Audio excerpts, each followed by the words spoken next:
If you bought and played No Man's Sky for the first time ever in 2020, having zero idea about the development history of this game, then cast your eye to reviews that dropped in 2016 and saw a slew of 6s and 7s, you'd be forgiven for thinking, "Are you mad?" as you doubted the very sanity of the reviewers that gave those scores. However, a little bit of digging would reveal the troubled history of this game and why it's now been called one of the greatest gaming redemption stories ever. Ladies and gentlemen, I, Roy McCoy, will take you on a journey in a story that even Tarantino would say was complex. And if you enjoy these kind of videos, don't forget to smash that like button. And get ready, it's time to take you on a journey into the remarkable history of No Man's Sky. Prologue. In the beginning, there were no procedurally generated atoms. Our main story begins in the year 2013. However, before we begin on Chapter 1, we need to take a trip a little further back in time to 2008, where our protagonist, Sean Murray, not to be confused with this Sean Murray who plays Special Agent Timothy McGee in NCIS, or indeed the Sean Murray who worked as the composer on the Call of Duty series.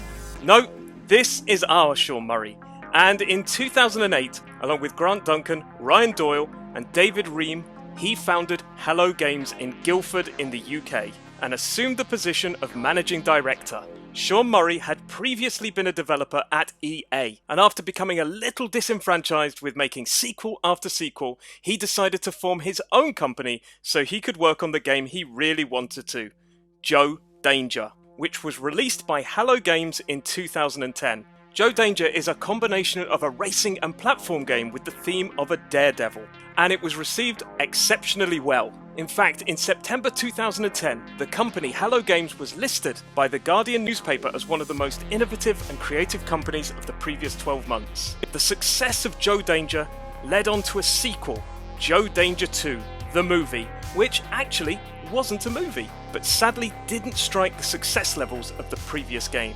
However, still trying to capture the magic of the first game, in 2014, we got Joe Danger Infinity, which was an app game.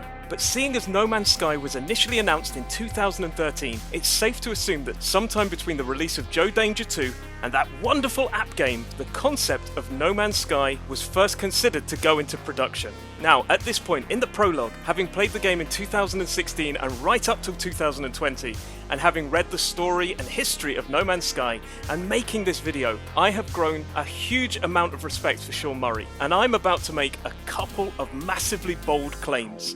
Remember, these are my opinions. Bold claim number 1. Now, I've always been a firm believer in my life that if you make a mistake, you need to own it.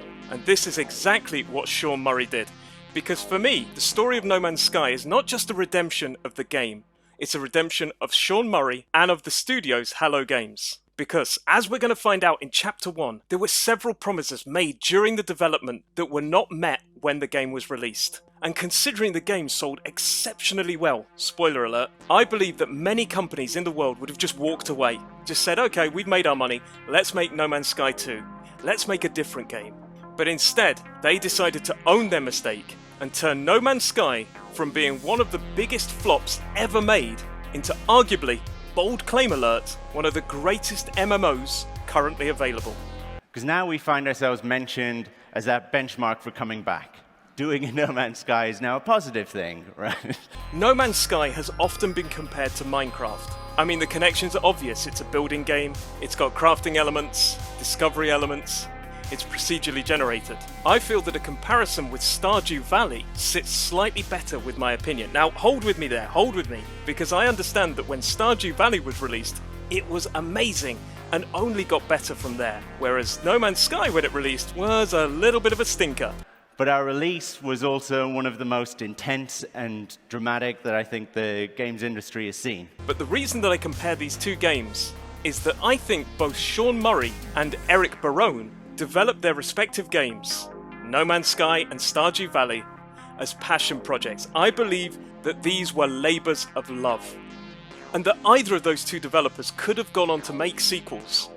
However, they both stuck with it, and while Stardew Valley built on greatness with its updates, No Man's Sky became the game it should have been, and in some ways has surpassed our initial expectations. Which is why I believe this was a labour of love. No Man's Sky was this crazy, innovative, ambitious game. It was a procedural universe, something nobody had done before. And when we would show it to people, we would be excited, they would get excited, and before we knew it, we were building a rocket ship on the way up, like blasting towards the sun.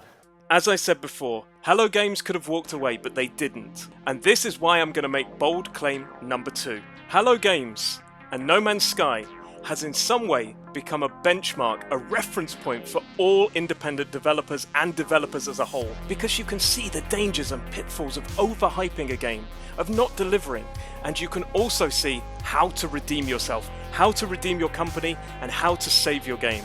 So, that brings us to the end of the prologue. Let's move on to Chapter 1. All aboard the hype train!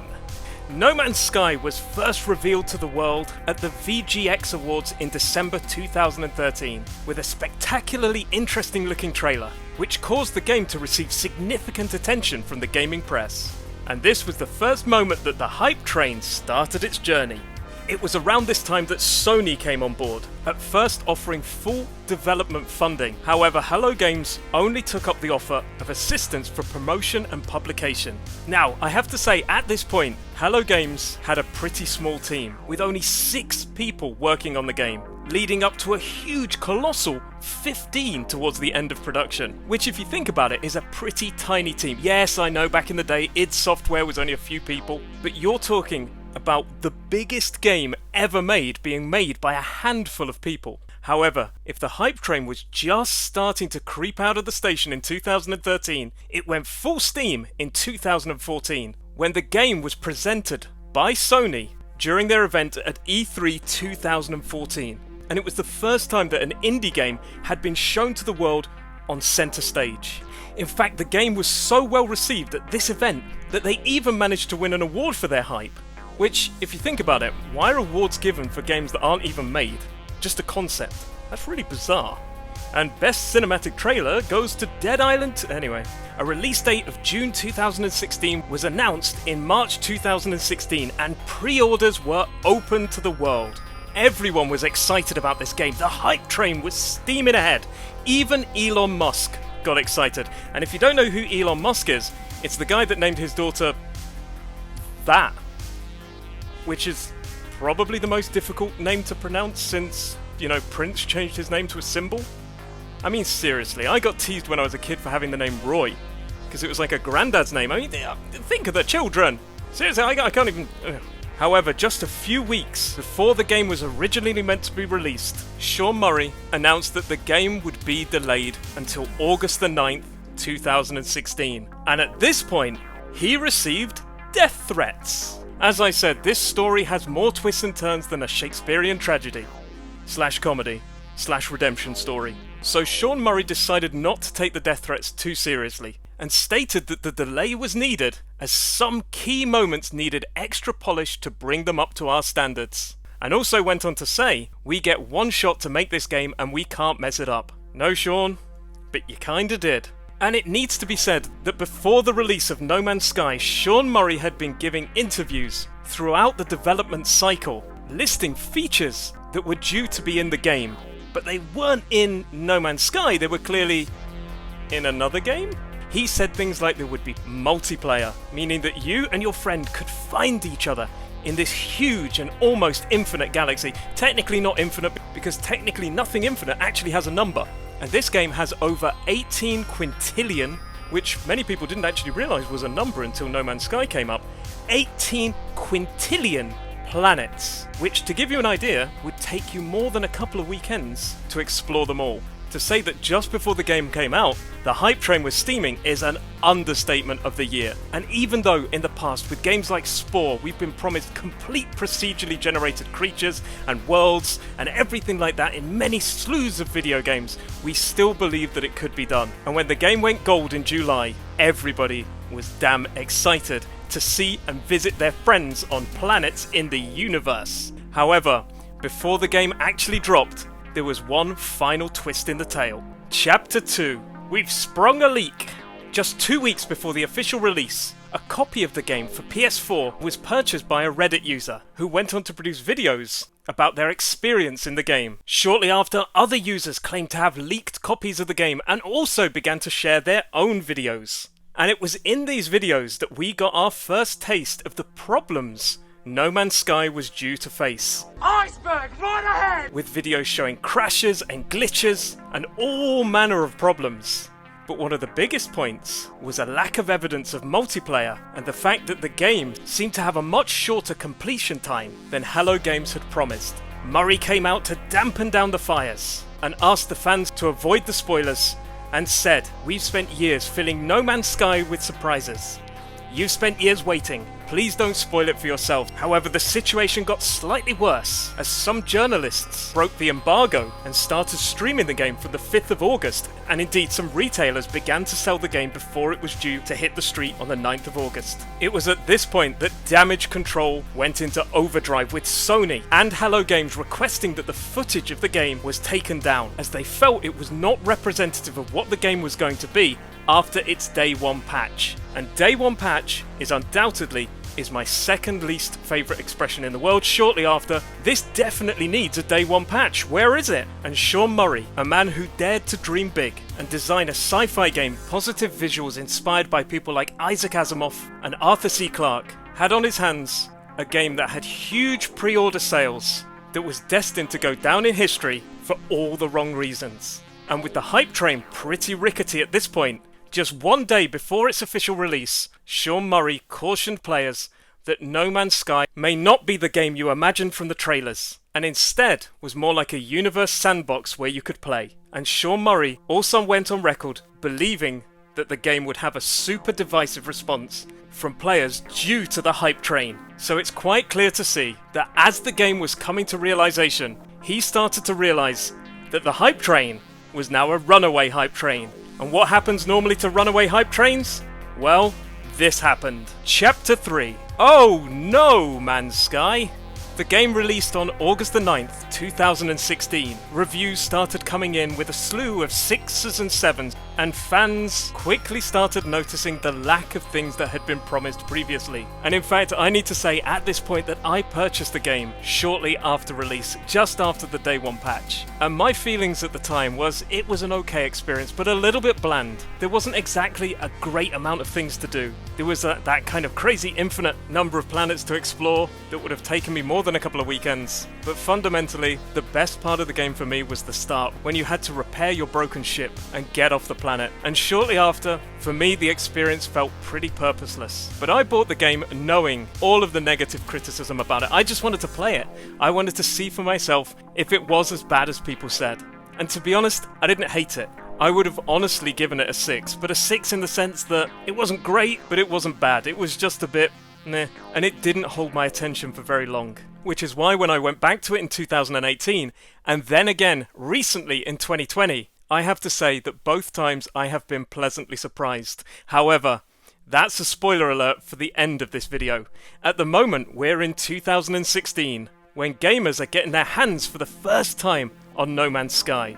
And while yes, there were a lot of people highlighting the things that were missing, but the biggest problems were the crashes and the glitches, with things like ships just magically flying off and leaving the player stranded on the planet, and also huge crashes which people have put down to the huge and surprising number of gamers that played it on day one. In fact, according to Sean Murray, the unexpected numbers that played that game managed to crash the servers that they'd allocated for the game.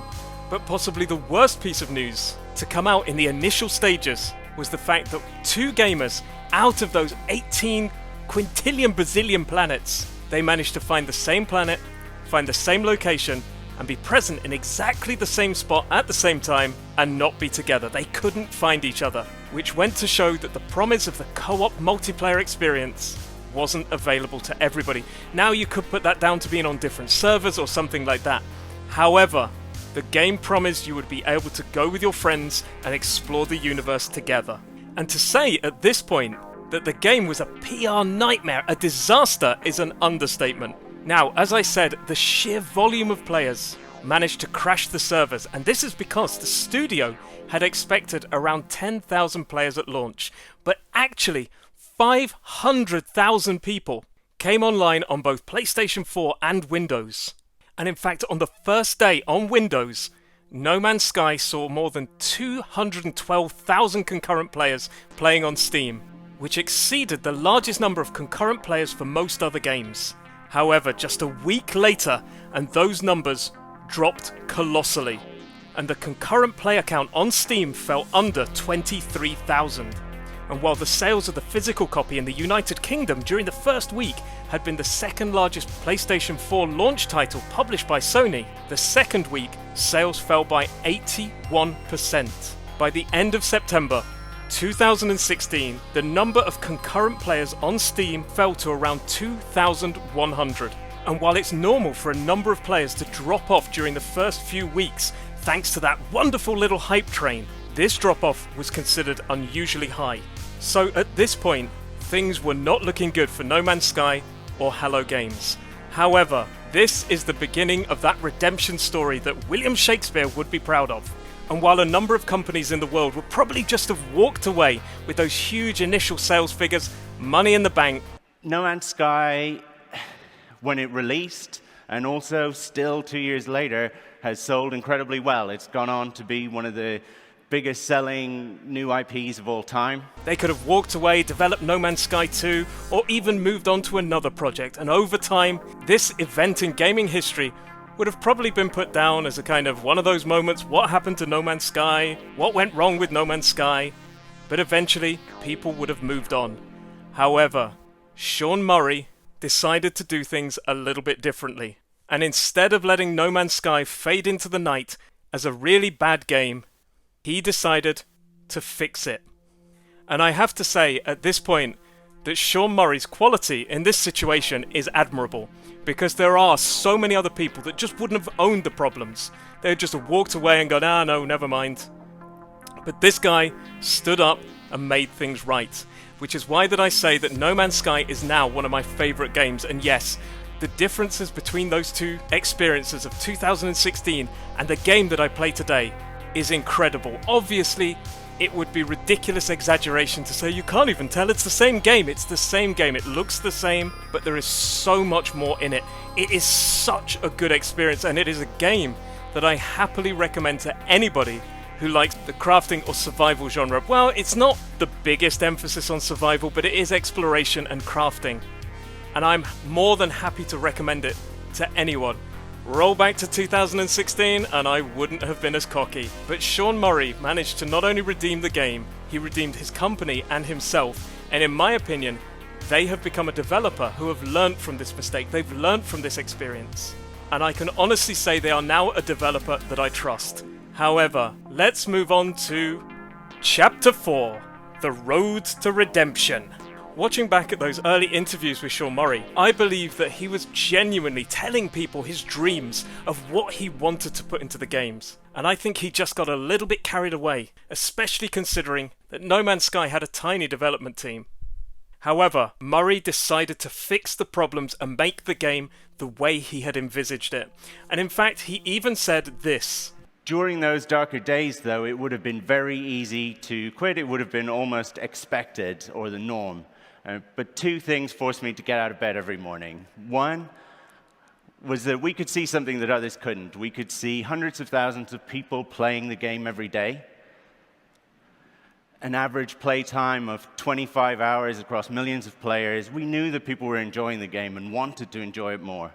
The second thing that really made me want to get out and fight is that the narrative around games that launch like this becomes about the team being maybe dishonest or lazy or something like that. I've never met a lazy developer. I've probably made bad mistakes in my time, but the team at Hello Games are incredibly talented and so incredibly hardworking. And so I felt like their legacy deserved to be correct. And one beautiful thing that I need to say about this game, and there's many things that I love about this game, but every piece of DLC, every single update has been free. And I think this was key in the redemption process, because many other studios, having decided to fix the game, if indeed they did, would have probably charged for the huge content updates that we received. And the first update was the Foundation update, which was genuinely well received as taking the game in the direction that it needed to be going in. It didn't quite satisfy all of those early promises, but it certainly met some, with the inclusion of base building, purchasable freighters, farming, and new resources and technology. And it certainly added a huge amount to the experience. But the developers didn't stop there. They could have done. And over the last 4 years, we have received some amazing things. We've got permadeath, planetary vehicles, base sharing, a brand new and overhauled storyline, portals, procedurally generated missions, system economies. And No Man's Sky Next brought us that full multiplayer experience we were initially promised, along with improved base building and commander freighter armadas. The game just got better and better and better. But the team did not stop there. We then got the Abyss update, which overhauled the undersea environments. Which means if you're the kind of person who wants to build a base under the sea, life under there got a whole lot more interesting. And the thing I love about this game is that it is consistently evolving. New biomes, new animals, new fauna, new flora, and so much is being constantly added to the game. And of course, if you haven't played the game recently, you need to. And indeed, I state again, this is one of the best MMOs that you can buy. And in fact, at the start of this video, I said that the game has gone on to surpass the original promises. And we now have things like living ships and mechs to explore the universe. And it just feels like this game is getting bigger and bigger. And of course, not only now do we have multiplayer, we have crossplay, which means you can meet people on Xbox and PlayStation. You can meet them in that central hub. And most recently, they made the game playable on PlayStation 5 with a brand new graphical look. I have loved No Man's Sky throughout its journey. Yeah, it started off pretty rocky. I put it away for 2 years. I played it in 2018. I thoroughly enjoyed it.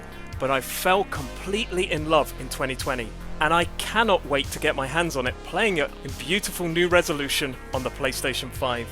That Reddit user who bought the games on eBay could probably never have imagined what we're playing today. Which brings me on to Chapter 5. Oh yes, Man's Sky!